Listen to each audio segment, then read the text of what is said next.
il peut y avoir des bombes de microbes dans la maison qu'on ne repère pas.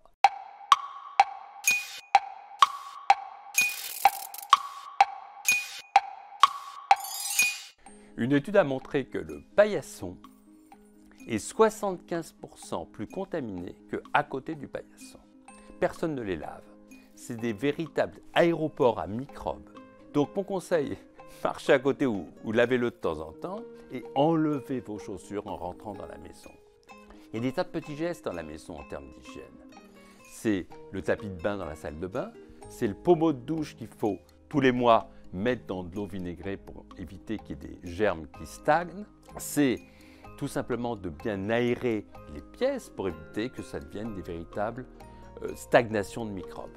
L'endroit le plus surprenant pour trouver des microbes dans l'environnement quotidien, c'est très simple déjà, c'est nos ongles.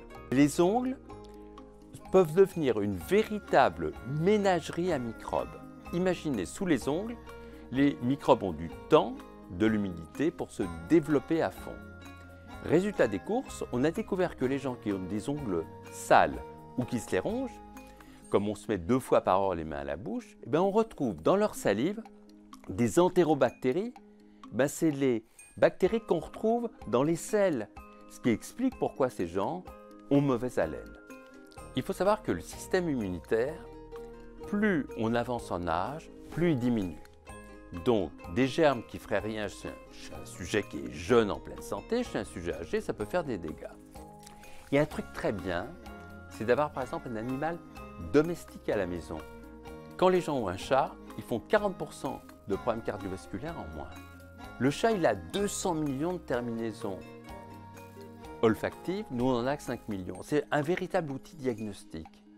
Et en plus, il émet des vibrations entre 40 et 150 Hz pour presque nous soigner quand on a mal ou qu'on est un peu déprimé. Donc en fait, il a à la fois le diagnostic et le traitement, donc les chats c'est formidable et surtout, ça booste en termes d'immunité. Les gens qui sont en contact avec des animaux domestiques à la maison, je parle des enfants, ils font moins souvent d'allergies plus tard.